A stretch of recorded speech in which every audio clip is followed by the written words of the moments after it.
Hello everyone, this is Jimmy and welcome to episode 13 of Nuclear Earth Reirradiated. Today I would like to improve our resource collection a little bit. So I've been setting up a bunch of different resource collection systems over the last couple episodes. We have our tree farm, which let's check up on that real quick. It have tons of logs in it. 332,000 logs, lots of mineral berries. Do you like mineral berries? I hope you like mineral berries. And other good stuff. But how full is this drive? Wow, it's not even halfway full. Yeah, lots of 700,000 items in here, and it can hold a lot more. But anyways, there's that. Let's see, we have our void ore miners. I want to upgrade these to a tier 2 today, and I want to try to set up a loot farm. So let's get started. Let's start with the void ore miners. Those use these crystals to upgrade, the erodium crystals, and we have 370 of them now. 370 is probably enough to do, it's definitely enough to do one, probably enough to do two. I don't think it's enough to do all three. So that's good. Now the tier 2 void miners all require in this. So it requires an empower block. That's pretty easy to make now that we have an empower, as long as there's nothing too obscure in here. Nope, we just need slime or grass, I guess. Lime dye. Yeah, very easy stuff. Has to be specifically oak sapling. All right, whatever. The other thing though we need is a glass lens. So glass lens is pretty easily made in Astral Sorcery. We just need a luminous crafting table with 4 glass panes and an aquamarine. To make the luminous crafting table, we have to craft it out of a regular crafting table. So let's make one of these real quick. I believe you actually can't just craft this in a regular crafting table. You have to, oh, come on. You have to make a crafting table, take it to one of those starlight altars. In fact, you'll need 2, and we'll also need to make the wand, resonating wand. So this is 2 aquamarine, 2 marble, and a pearl. I don't know if we can do this during the day, but let's give it a try. So 2 aquamarine, I assume any marble will do, and 1 under pearl. Using our nifty little teleporter, we can teleport to the shrine, where we get exposed to a lot more radiation. Alright, place a regular crafting table underneath this floating crystal, and it now has starlight shining on it. With that, we can craft things like this. And this. Excellent. So, turns out, it doesn't even need to be nighttime to have enough starlight to do this craft. Then we can now use this luminous crafting table, which, ooh.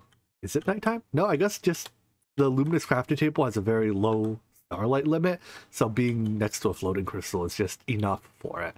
But then I need, let's see, an aquamarine and some glass pane. Forgot to bring that. Well, good thing we can easily teleport home. Oopsies. Easily teleport home. Aquamarine and glass pane. Here, we'll make a couple. This makes 3. Exactly the number of miners I have. The whole getting stuck in the teleporter is a little annoying, but 3 of those. To start the crafting here, you just right click it with the wand. It does a humming thingy, and a couple seconds later, our glass panes pop out. Good. Take me home. Country roads. Alright, now let's make the empowered Embers, I believe it was. And then we can go and upgrade our thing. Alright, so make sure your Embers crystal is in the upper left corner, because that's the first item that comes out of the ME system when we request the craft. Alright, I'm completely out of molecular assembler recipe slots. Every slot's taken up. What if I hit the filter button? I have none left, so it's time for our second molecular assembler tree. Need more aluminum. Uh-oh. Never mind. I got tons of aluminum dust. Just need to, I guess, blast furnace it. I really need to set up some automated processing for these things. Like, there's no reason to keep aluminum dust in the ME system. Oopsies. Industrial blast furnace. Because it's not, like, super slow to process, but I mean, it, you know, it's much easier, or it's much slower to turn dust into ingots than the other way around. As for aluminum, I'm going to set up a very simple passive processing system. It's literally just a blast furnace that makes aluminum. It shares the entire multi-block with the other blast furnace. I love how these Techreborn machines can share 100% of their multi-block with each other. So technically, you can get four blast furnaces on one single set of casings, which is pretty funny. But anyways, this literally just processes 100% of my aluminum dust into aluminum ingots on demand. Or passively, rather. It's a bit less heat than my other one because this one has coils, but it's plenty of heat to make aluminum. Second assembly tree here gives us 32 more, and an advancement, 32 more molecular assemblers worth of recipes. That's 32 times 9, which is just about 300 total recipe slots. Alright, so there's a place to put these. Now let's take down our two void ore miners. So there's a tool for that. I forget what it's called. This thing, the assembler. Which are the void miners? Ore and ore. Alright, be gone. Go ahead and upgrade our tier 1s to tier 2s. And then we need to also upgrade our 24 tier 1 structure frames to 32 tier 2 structure frames. Because there's 2 of them, we're going to need double that. So, where tap into my tier 1 structure? Oh, they're in my inventory. Haha. So I need 64 total. 64, alright. So it uses a fair bit of steel. Besides that, nothing to write home about. How much rhodium do I have left? 137. I think that's actually enough for the third, right? It's 56 blocks for this, plus 64 or 56 pieces for these crystals on the controller, and 64. No, 54 plus 64. It's less than that, yeah. So I'm going to go ahead and take down our third one as well, the resource miner, and upgrade this to a tier 2 void resource miner as well. And then it should just be a matter of putting them back. So if I put the controller exactly where I had the previous controllers, I kind of designed this such that I should just be able to hold right click on it and it builds it. So right now I'm using null modifiers. Each of these void ore miners at tier 2 can accept up to 4 modifiers. So here's one build and they go in these slots here. Using null modifiers has no additional effect. The crystal lens good, but later we can swap those to speed modifiers, which can bring this duration down to 80 ticks. So actually with speed modifiers, the tier 2 is 5 times as fast, right? 400 down to 80, 5 times as fast as the tier 1. That's quite a market improvement. For the resource miner, I'm going to use a white lens instead of the clear lens I've been using before, because mica is the material I most want out of it. Mica is just a key ingredient in making those various modifiers. In fact, let's see how much I have right now. 26, and each modifier, I believe, takes 4. Takes 2. The other thing we need is this landesite, but I believe that, oh, that's black lens. Here, how about this? We'll switch one of our void ore miners over to the black lens from the crystal lens so that we get enough landesite too, because I think I have a tiny bit. Environmental, I have 8. Wait, is it only 1 per modifier? It's 1 per, so we could probably make a number of speed. We can make 8 speed modifiers, and I'll put those on the void ore miners first. Just swap these out, and we should see, yep, that's down to 80. It uses a lot more energy. Oh boy, 5,000. We're going to need more energy. In fact, let me try something. If I use 3 of these, is it already maxed? Nope, we need the 4th. All right, well, we can run 2 of these. I mean, we make about 12,000 RF a tick. So 2 of these 11,000 is, you know, a whole 1,000 left over for the rest of the base. Maybe we need more energy. All right, let's upgrade our power system then. For this, I think I want to use Mekanism's ethylene power. So we can grow some, well, here, let's take a look at ethylene, make sure there hasn't been any recipe changes. This looks normal, so we have to make biofuel, which this can come from literally any plant. We'll probably just set, I like to use melons normally, because we can, I guess we can use a metal press to uncompress melons. You can grow an entire melon in a garden cloche, and then uncompress it into 9 melon slices. Using a metal press definitely makes this more difficult, but yeah, it takes a number of Mekanism machines. It's not that bad, but let me just scroll through this, see if I can find something better. I'm glad I decided to look to make sure that the Mekanism gas burning generator was actually part of the pack. I think the gas burning generator is not part of Mekanism itself. It's actually part of Mekanism generators, which isn't in the pack. So it would have been real embarrassing if I set up all that ethylene production just to literally do nothing with it, because we can't burn it for power. All right, we're going to need some other plan. That since Mekanism generators isn't in the pack, our next option for power is probably Nuclearcraft. So there's 2 types of power in Nuclearcraft. There's fission and fusion. Of these, fission is lower tech, but also doesn't produce a tremendous amount of energy. Fusion, on the other hand, is higher tech, produces a lot of energy, and can be basically clean input. So the baseline fusion, when I think of fusion, is DT fusion, or deuterium tritium, right? This produces a boatload of power. A lot of power. And then the byproduct there, the neutron fuel, I believe can be used to like turn other things into, I don't know, potentially useful stuff, maybe.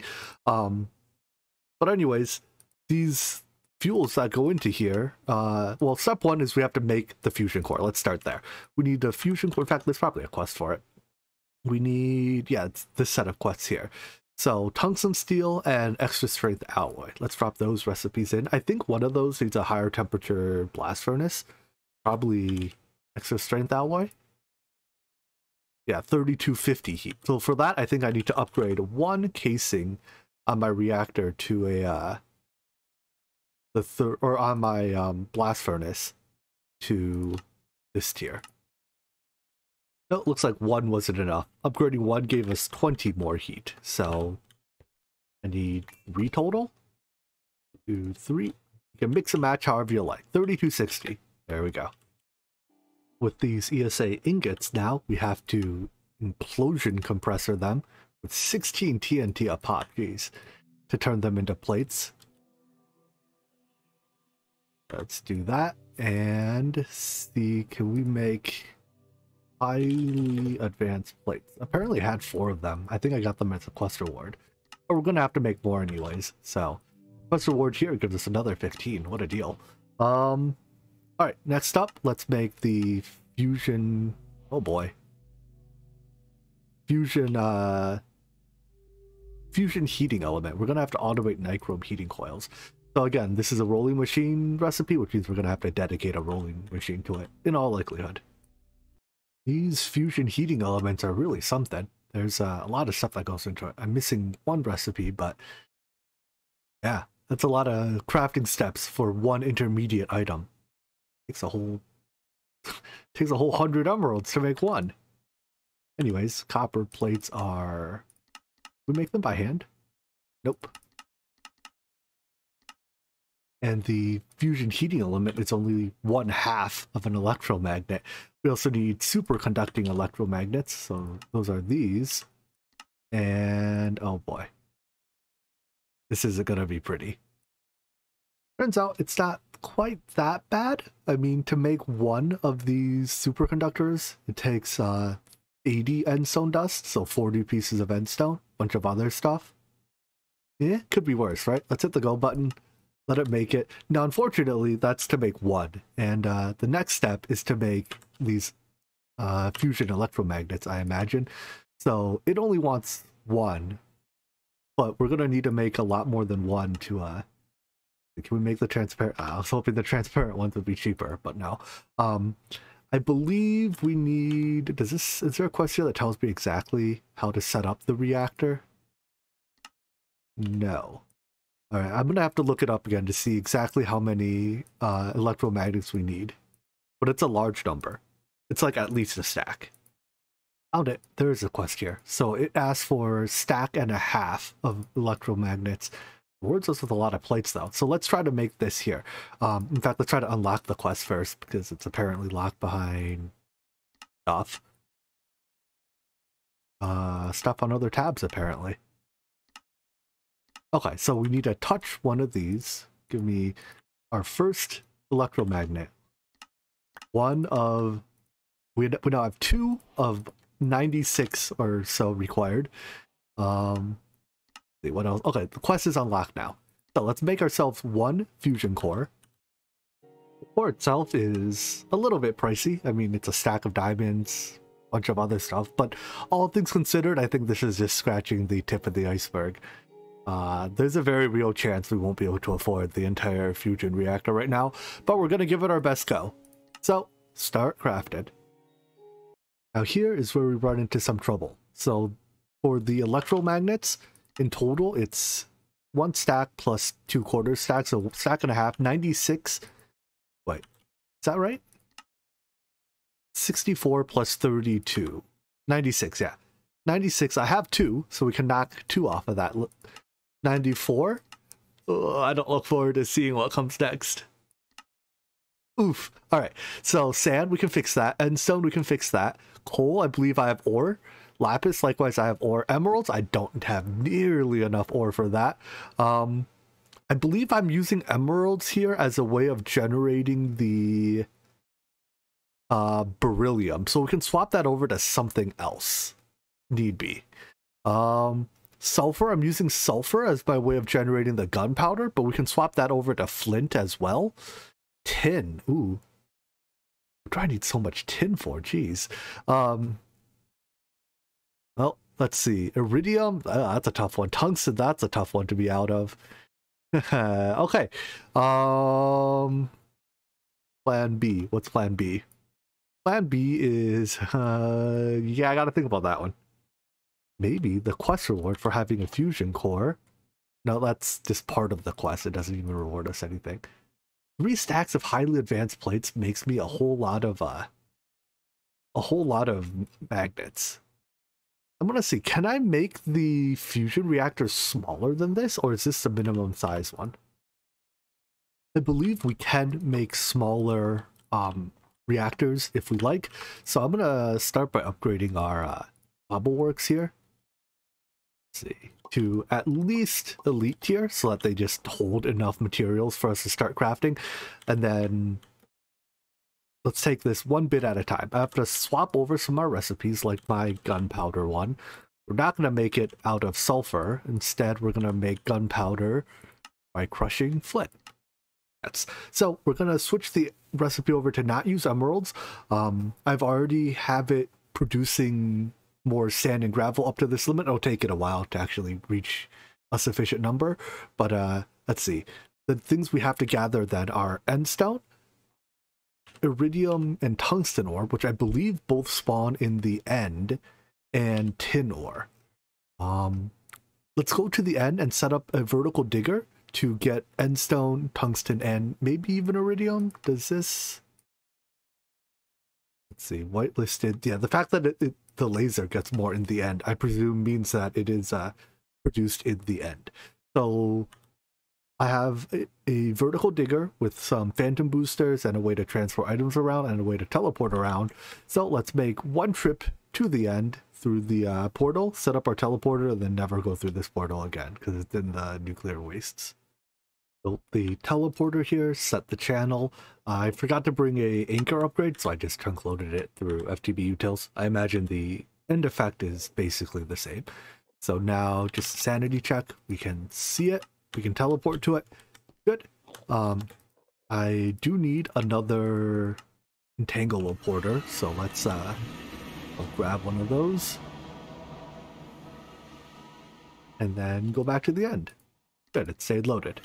Alright, and then we may as well put our vertical digger near the center of the island, at least remotely near the center of the island, because we probably get more stuff in the densest part of the island.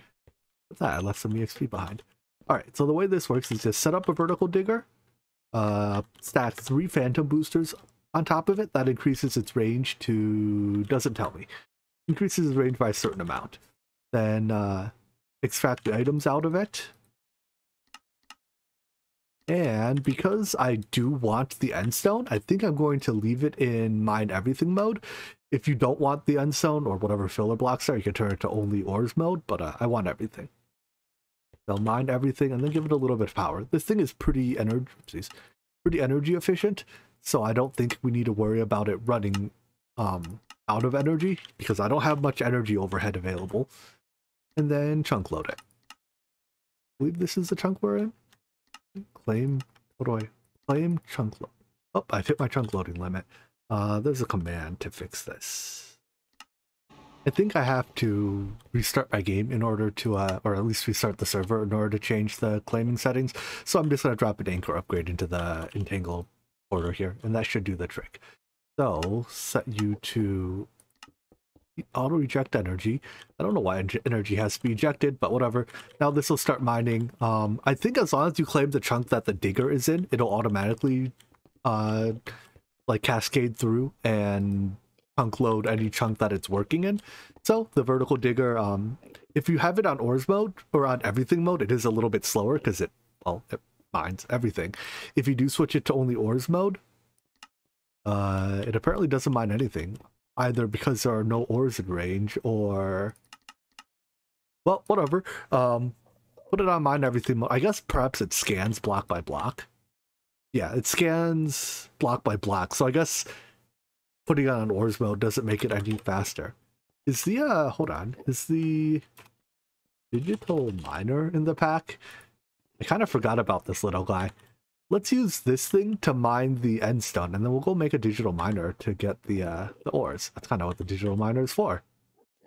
When it comes to just mining the ores out of a region, the digital miner really is king, because you can configure it to only mine ores based on an ore dictionary filter. So this will get everything that starts with ore. Effectively, ore dictionary enabled. Everything that we see on this page. Why do we get... Oh, it's because I have it on enabled now. Whatever. Basically, it gets all the ores in a 32 block radius, and it mines them at a fixed rate. So, versus the vertical digger here, which scans blocks at a fixed rate, the digital miner actually mines at a fixed rate. So I want it to silk touch on, I guess, because if we get like this, the cloth rates, I'd rather process them for more ender pearls effectively. Auto eject on start. So it'll grab the 2,000 ores that are in here. It's probably a mix of tungsten, resident endstone, and a little bit of iridium. I'm hoping there's at least a little bit of iridium. Otherwise, we're going to have to... Oh, there's soda light in here too. Alright, well, let's just let this thing do its stuff. We'll see what all this gets us in a little while. But this is definitely just producing endstone. I wonder, is there an easier way to make endstone? Not really.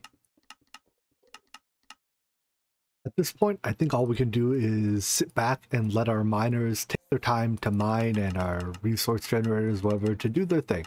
I was going to switch the emerald recipe for beryllium over to the other one, which uses ender pearls. However, it doesn't really like, it's 1 beryllium per 16 ender pearls. I'm going to need a boatload of beryllium.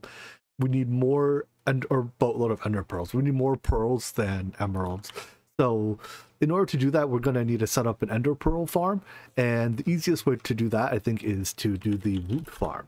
So why don't we go back and actually make the root farm now? We started that process earlier, making the Stygian iron anvil and some of the other components, but let's take a look at the quest and set up at least the tier 1 root farm, maybe even get it up to tier 2.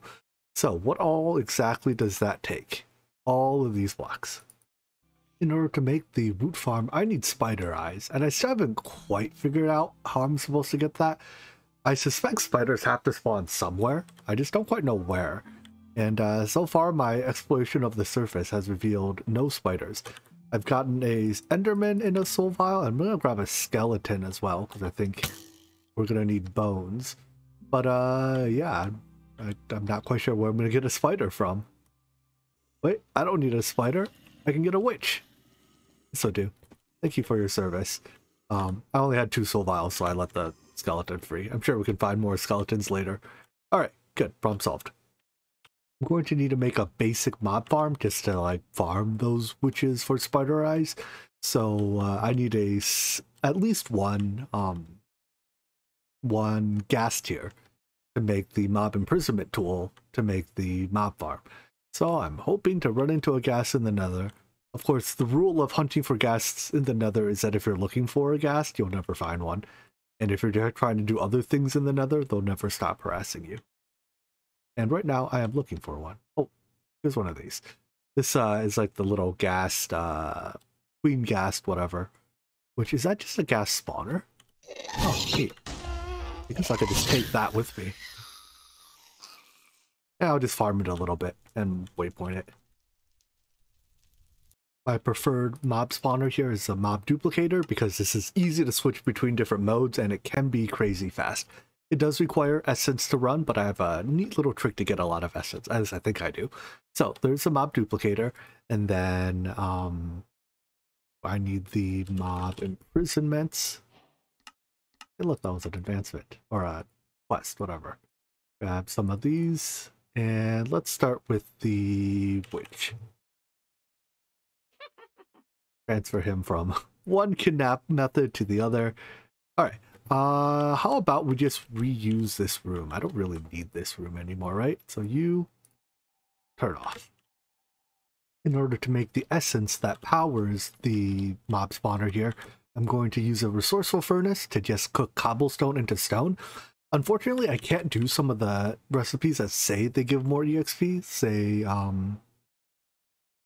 think like gold dust into gold ingot. I tried it. It says it gives 1 point of EXP, right? As opposed to this, which gives a lot less than 1. But if I swap this in,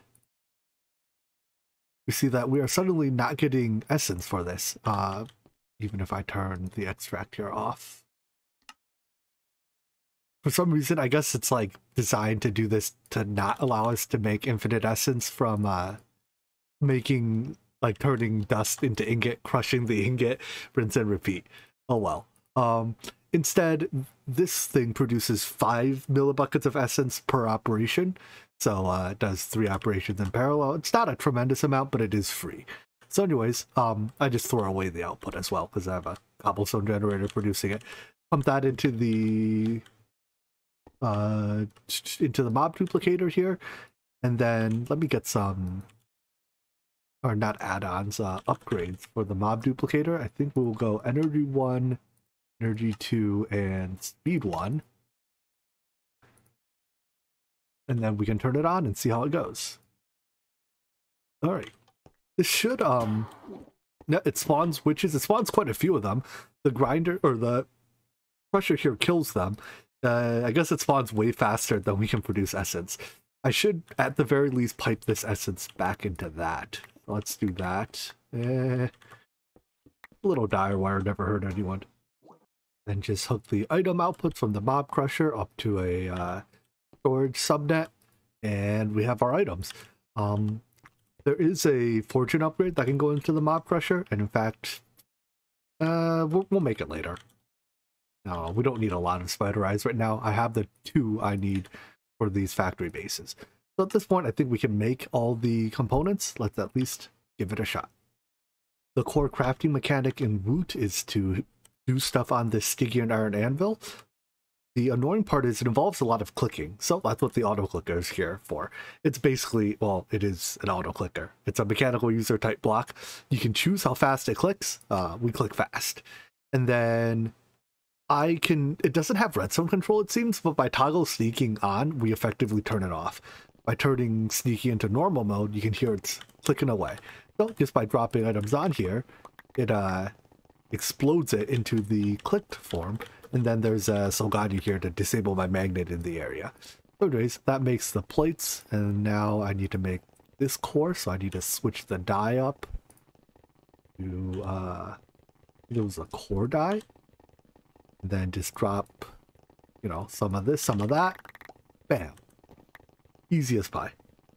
I made what I can, but I need a couple more skeleton skulls and bones. So I've swapped skeletons into my mob duplicator here, and it's doing its thing, except it makes bows. I gotta take care of that at some point.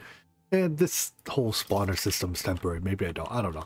Anyways, my plan for that is just to speed it up by dumping my EXP into here, converting from liquid EXP into essence, and then extracting essence into the spawner. And that should dramatically increase our skeleton spawn rate, which should get us skeleton skulls in a reasonably timely fashion. What to do about bows? Meh. I'll set up an export bus on the subnet that match, I think if I do match any on any bow, it'll grab all the bows. Let's put some upgrades in it to make it a little bit faster too. I have them on me already. And this should grab, yep, this takes the bows out of the enemies, at least out of this subnet, and throws them away. So any bows that are dropped by the skeletons get thrown out. Anyways, that should be all it takes now for us to make the last few components, except the controller. Controller is a little different. The last component I need, the factory controller, requires a fully programmed ender shard in order to make. That's really the only part of, I guess this prism requires all the dyes, but that's not exactly expensive anymore. Anyways, to program a controller, we have to take the item, hit a mob with it. So I want an Enderman one. Let's take a quick trip to the end and say hello to Mr. Enderman. Hit him once to program it. Now this thing, we have to kill one Enderman. That's set to only one to program it. Hello Enderman, where did you go? There we go. And now we have a programmed shard. Now just take this shard back to the base and then do the anvil stuff on it. Do the thing. All right. That should be all the bits for our tier 1 factory. So let's put it, sure, we can put our mob farming stuff over here, I guess. I think if we use the intern, the IO blocks of the controller must be placed manually. All right, let's place the controller, and then how do we get you to build it? Oh, an Enderman farm has to be at least tier 3, and we can only do tier 1, I see. I need some zombie heads for tier 2 anyways, so why don't we... Got enough to program it? Yep. Had to kill one zombie, and then we'll make our tier 1 farm will be a zombie farm. Where's our base? There we go. So now if we look in the tooltip, it says tier 1 and build. And build. How are you supposed to work? When clicked on a factory heart. Oh, not the controller. Okay, so we place the controller, place the heart. I forget the exact shape of this thing. I think there's a guide block too, right? That can show us somewhere. There you go. It's this thing, the factory layout. So you place it, and then I think you just right click it to whatever tier you want. It goes up to 4. So it is, what this is telling me is that I want my controller or my heart floating 1 block above the ground. If I put the heart here, I believe assemble. That should build it more or less correctly. And then we place the controller there. And it says I also have to manually place the IO blocks, which I believe can go anywhere. So a power cell, this is for, well, power. And then an importer and exporter are for input and output. Let's go importer on the left. And exporter here. Are you done? No? What's wrong with you? If in doubt, read the documentation. Thank goodness Woot has reasonably good documentation. Like a certain Techreborn mod. Anyways, the IO blocks have to go directly under the heart. Up to 10 blocks underneath it. So we can, I just moved the factory heart here up a fair bit. Anyways, with that, we can drop off the controller here. And now it forms. All right. So, energy goes into the power cell. And then if the spawning needs items, you can import it to there. Otherwise, you can take everything out of the exporter. So for this, we don't need any spawning to make zombies. I think stuff like withers and dragons you do. But this drops these various things, and now let's pump some power into it. Now that it's set up and running, we can see that it uses 100 RF a tick, and every 320 ticks we kill one zombie. The loot table that it generates here is based on actually like simulating a whole bunch of zombie deaths. So it, somewhere in the world spawned some number of zombies, killed them, and determined that these are the appropriate loot bits. The shards are extra. These aren't part of the loot table. These are just added on. So anyways, we can make it slightly better than this because we have these upgrades. So in Woot, we can upgrade our thing. Right now, because we only have a tier 1 factory, we can only use tier 1 upgrades. But the best upgrades, at least early on, are rate and mass. You can fit, I think it's only 2 upgrades on tier 1, but as you go up the higher tiers, you can go up to 4, if memory serves me right. Rate upgrades make the time go down, and mass upgrades spawn more mobs at once. Upgrades also require enchanted books. I don't know if they take higher level books, so it's power and fortune. If they don't take higher level books, it'd be really difficult to do without the Darksteel Enchanter. But we have the book, so let's see about making you. So rate 1 and mass 1. Look at that. More quests being completed. You just place them on top of the upgrade bases, and now we see it takes less ticks and we get 2 zombies. Fancy. Our loot table's also gone up a little bit. There's a bunch of more tiers of loot farms, and I think I want to try to get to tier 4 as soon as reasonably possible, but that's going to require us to run like the tier 2 for a little while to get a few more of these shards. They're used to make the next tier factory base. We could substitute them with blaze rods, but I need a total of 35, and I don't really want to bother with farming blazes that much. So I'm just going to leave this here to run between episodes. When we come back next time, though, we'll easily have enough to do the blaze stuff. I'm kind of curious, out of that, the exporter, if I put a tank, do I get liquid EXP? And if so, what version of liquid EXP? Or do I need an upgrade in order to get experience? I forget how exactly this works. To the docks. Woot has the book. Where's my Woot book? Put it in my inventory. Alright, it says, by default, the factory does not generate XP, but it requires XP. Wait. It says it doesn't generate XP, but there's literally liquid XP in there. Someone's lying to me. Let's see if that liquid XP is the same type of liquid XP that will be stored in the obelisk. Pull? Oh, that's not the right side to pull from. Pull? Hey, we do get to store EXP in here. All right. So then, in addition to just generating loot, we get experience.